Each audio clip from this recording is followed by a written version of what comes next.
Okay, so picture this. I'm at this networking thing the other day, trying to, make a good impression, and I hear this person say, "I'm so uninterested in this presentation. It's different than the one last month." Oh, no. And inside, I'm like, oof, it's different from, but I didn't say anything, of course. I just, smiled politely. Right.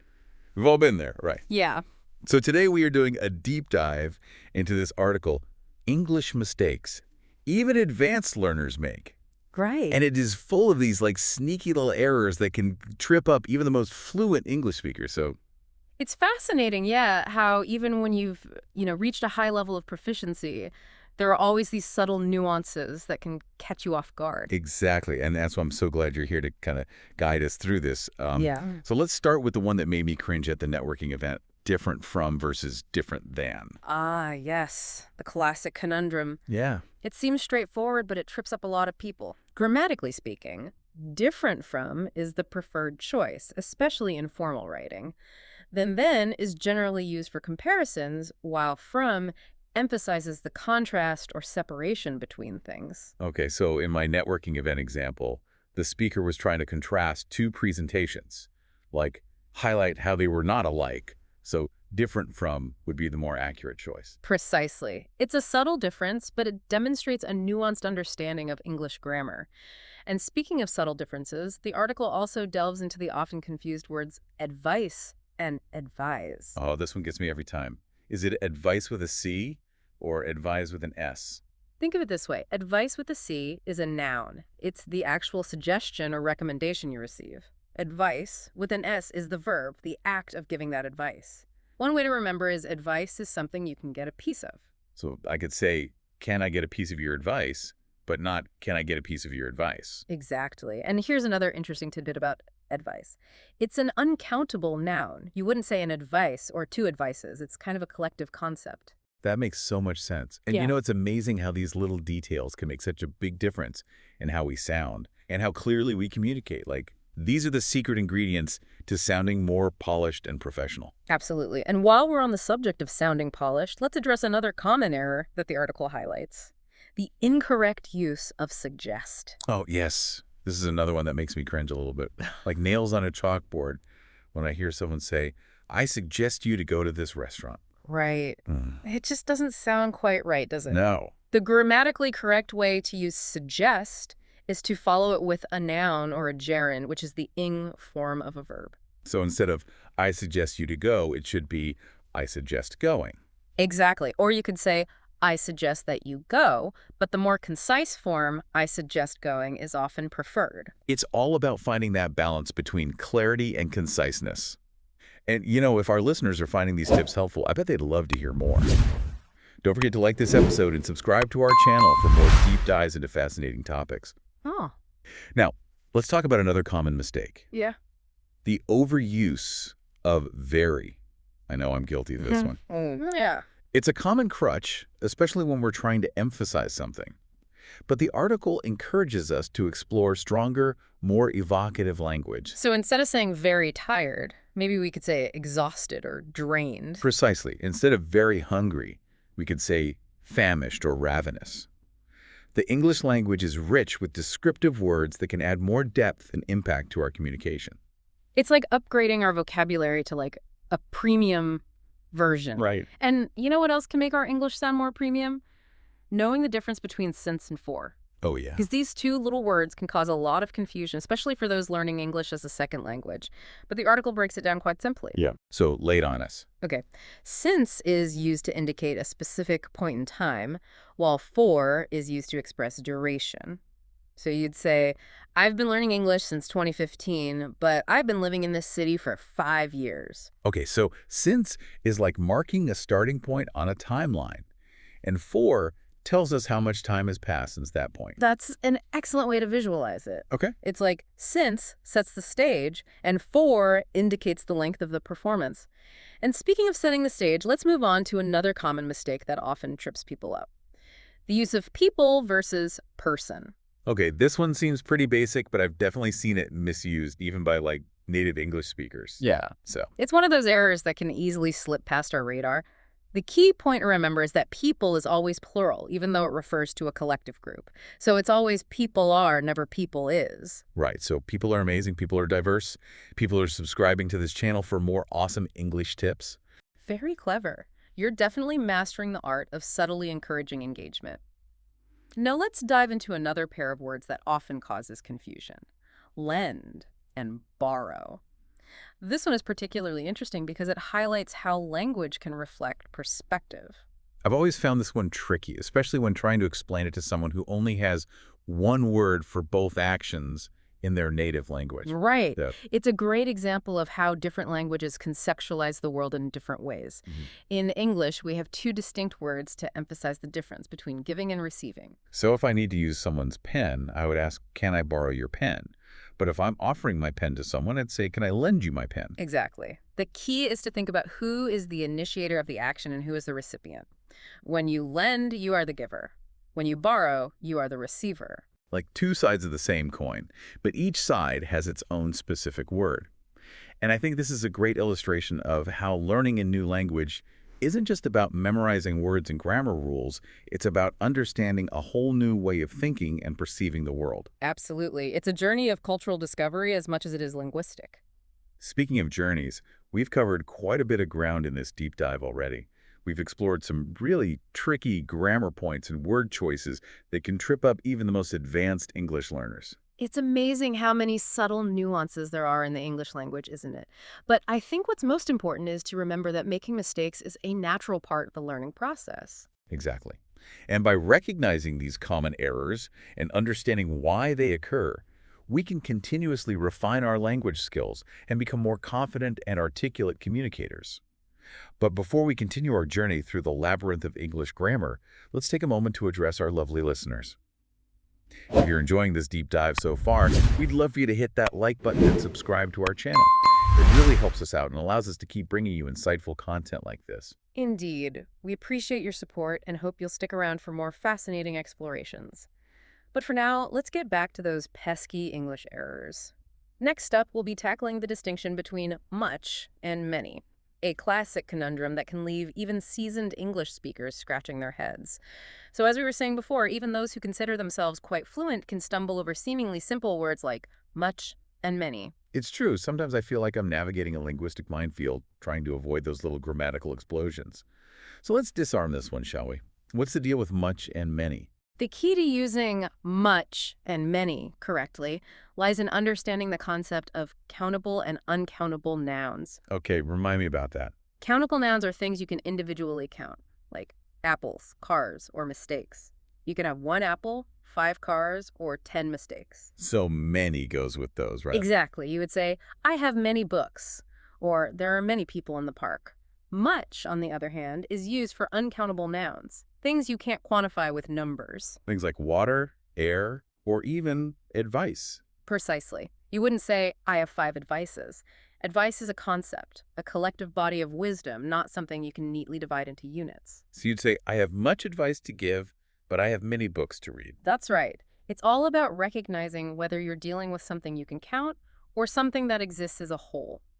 Mastering this distinction can really elevate your English and make you sound much more natural. It's like leveling up your grammar skills.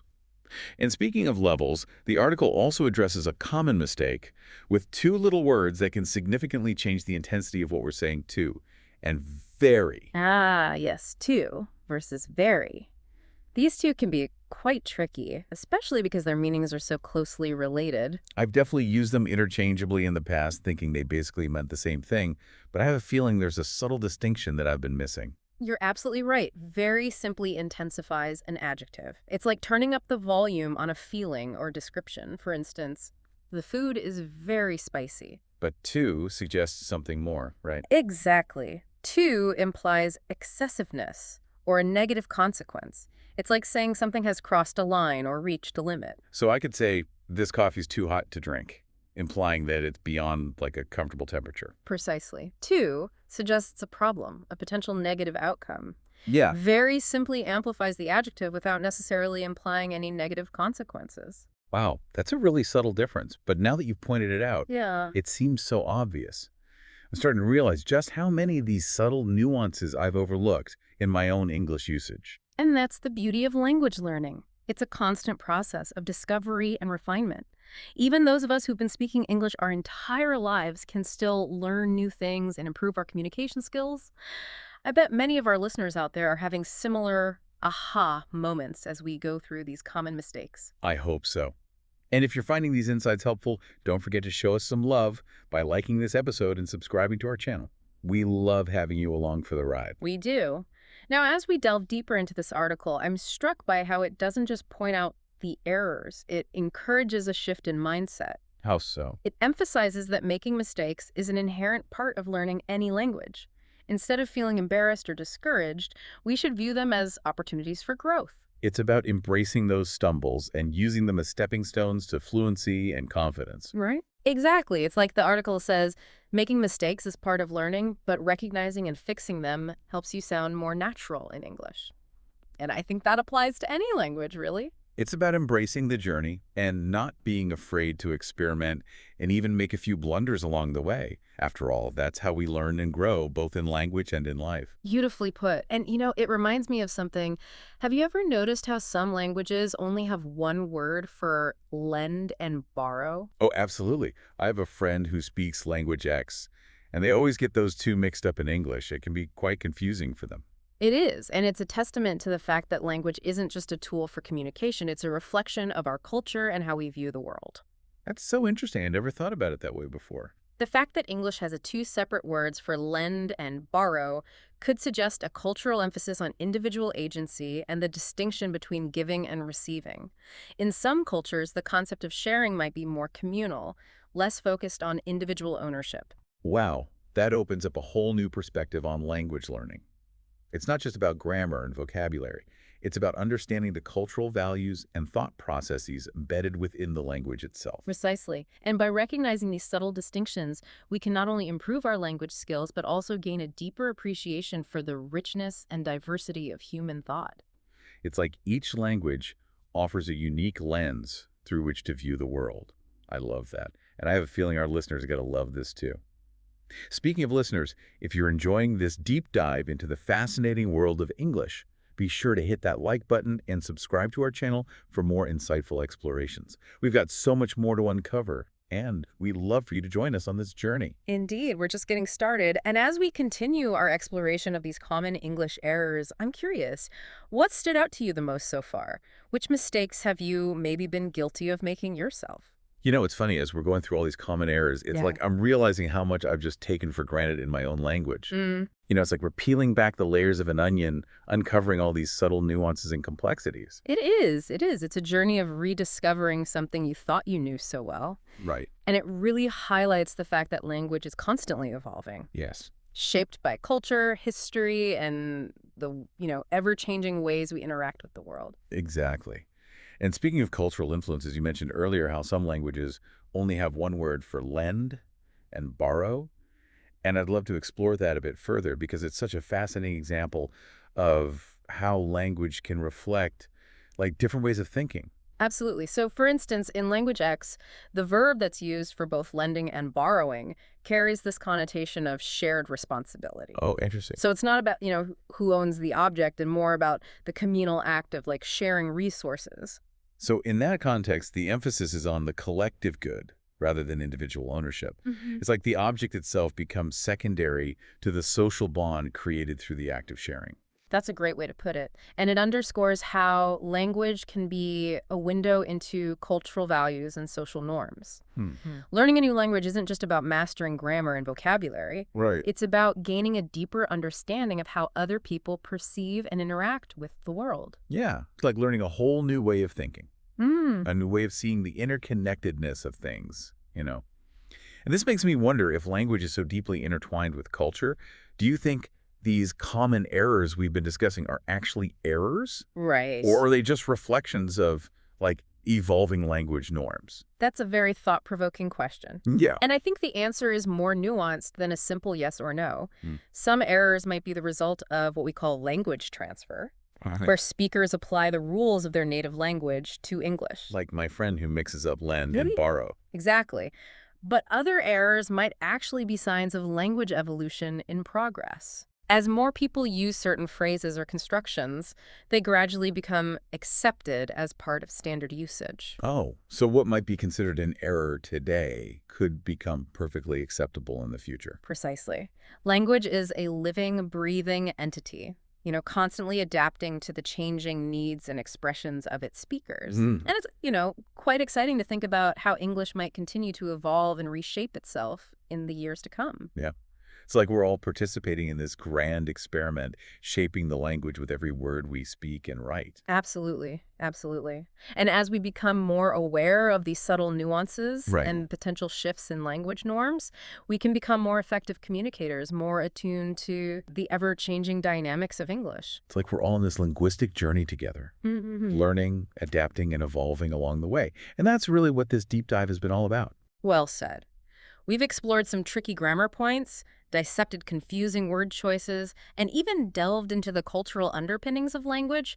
But, most importantly, I think, we've emphasized that making mistakes is an integral part of the learning process. Yes, it's not about striving for perfection, but about embracing those stumbles and using them as stepping stones to fluency and confidence. And if our listeners are feeling inspired to continue this journey of language discovery, we have a little request. Indeed, if you've enjoyed this deep dive Yeah. and found these insights valuable, we'd be so grateful if you hit that like button and subscribe to our channel. Yes. It helps us reach more language enthusiasts Absolutely. and keeps the conversation going. Exactly. We love connecting with our fellow word nerds and grammar geeks out there. So join our community and let's explore this fascinating world of language together. But before we sign off, I think let's leave our listeners with one final thought-provoking question. A question to ponder as they navigate the linguistic landscape Yes. and encounter those inevitable grammar gremlins. Okay, so if language is constantly evolving, as we've discussed, do you think there will ever be a definitive end to learning English? Right. Or will there always be new nuances, new expressions, new challenges to discover? That is a wonderful question to contemplate, and I think the answer lies in embracing the beauty of lifelong learning. Language is a vast and dynamic realm, and there will always be something new to explore, something to challenge our understanding, something to spark our curiosity. So keep those dictionaries handy, stay curious, and never stop exploring the amazing world of English. Beautifully said. Well, thanks for joining us on this deep dive into the intricacies of English. We hope you've enjoyed the journey and feel inspired to keep learning and growing as communicators. Until next time, happy language learning.